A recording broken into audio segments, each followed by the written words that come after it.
காணப்படாது, ஒரு நாளும் காணப்படாது. மின்னமிலத்தை எடுத்தீங்கன்னா இந்த அசட்டிக் அமிலம் எப்படி பிரிக்கடையும்னா,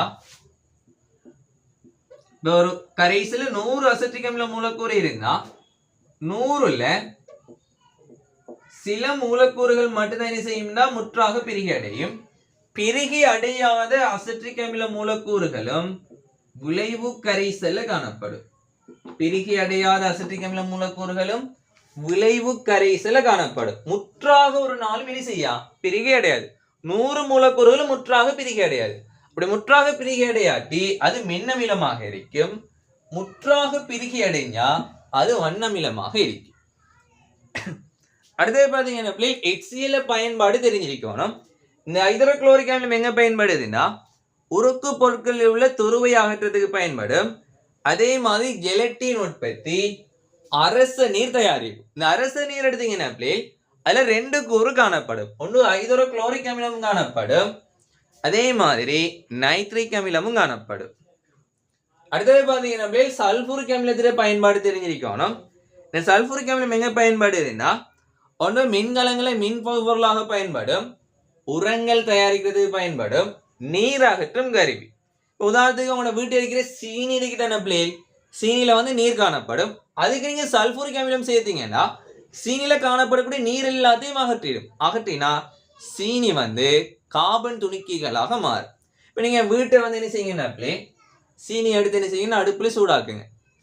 நீண்ட நேரம் சூடாக்கினீங்கன்னா சீனியில காணப்படக்கூடிய நீர் மூலக்கூறு எல்லாம் அகற்றினா உங்களுக்கு இறுதியில் அது என்ன செய்யும் அப்படியே கரியாக மாறும். அந்த கரி தான் என்னன்னா கார்பன்.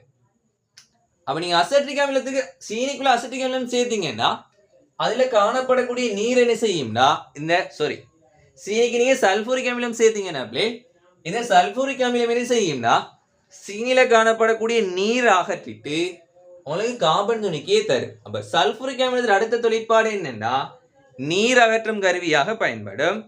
அதே மாதிரி செயற்கை நூல் தயாரிப்பு, சாய வகைகள், அழுக்கு அகற்றிகள் தயாரிப்புக்கு பயன்படும். அதே மாதிரி அசட்டிக் அமிலத்தில் பயன்பாடும் உங்களுக்கு தெரிஞ்சிருக்கணும். இந்த அசட்டிக் அமிலம் எங்க பயன்படும் உணவு தயாரிப்புக்கு பயன்படும். இந்த இறைச்சியை சாஃப்ட் ஆக்குறதுக்கு ஹோட்டல் வழி என்னத்தை பயன்படுத்துவாங்கன்னா இந்த வினாகிரியை பயன்படுத்துவாங்க. இந்த வினாகிரியோட இரசாயன பேர் தான் என்னன்னா அசட்டிக் அமிலம். அதே மாதிரி இறப்பல் பாலை திரள செய்வதற்கு பயன்படுத்துவாங்க. ஒளிப்படத்தால் தயாரிப்பு, பிலிம் ரோல் தயாரிப்பு அதுக்கு பயன்படுத்துவாங்க. காகித கைத்தொழில், செயற்கை நூல் தயாரிக்கிறதுக்கு பயன்படுத்தப்படும். அடுத்து உங்களுக்கு என்ன தெரியும் pH அளவு திட்டம் தெரிஞ்சிருக்கணும். pH அளவு திட்டத்தை எடுத்தீங்கன்னா pH 0 தொடக்கம் 7 தொடக்கம் 14. pH 0 தொடக்கம் 7 எடுத்தீங்கன்னா அமிலமாக காணப்படும். இது அமிலம். pH 7 தொடக்கம் 14 எடுத்தீங்கன்னா இது காரமாக காணப்படும். இந்த அமிலத்தை 2 வகையா பிரிக்கலாம். ஒன்று வன் அமிலம், அடுத்தது மென் அமிலம். வன் அமிலம் அவங்க சிலபஸ் படி 3 இருக்கு. ஒன்று HCl, H2SO4, HNO3. மென் அமிலத்தை எடுத்தீங்கன்னா அவங்க சிலபஸ் படி மென் அமிலம், ஒன்று அசட்டிக் அமிலம், அடுத்தது கார்போனிக் அமிலம், அடுத்தது போரிக் அமிலம், அடுத்தது பாஸ்போரிக் அமிலம். அடுத்து pH 7 வந்து என்னத்தை கொண்டு இருக்கும்னா நடுநிலையை குறிக்கும். pH 7 வந்து நடுநிலை. நடுநிலை எடுத்தீங்கன்னா நடுநிலை என்னன்னா தூய நீர் நடுநிலை H2O. அதே மாதிரி ஒரு வண்ணமிலமும் வன்காரம் தாக்கம் புரிஞ்சு உருவாகக்கூடிய உப்பு அதுவும் pH 7 கொண்டிருக்கும். சோடியம் குளோரைடு, பொட்டாசியம் குளோரைடு இதெல்லாம் pH 7 கொண்டிருக்கும். காரத்தை எடுத்தீங்கன்னா முதலாவது மென்காரம் இருக்கும்.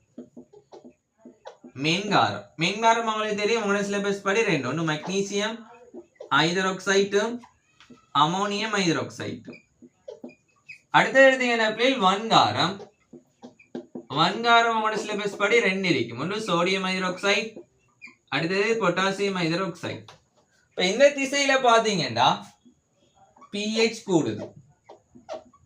அதே மாதிரி அமோனியாவும் வரும் காரமா NH3. இந்த திசையில pH கூடும் போது அமில இயல்பு குறையுது. அமில இயல்பு குறையும் போது கார இயல்பு என்ன செய்யுதுன்னா கூடுது.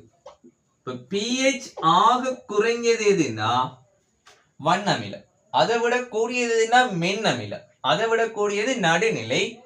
அதை விட கூடியது மென்காரம். ஆக pH கூடியதுன்னா வன்காரம்.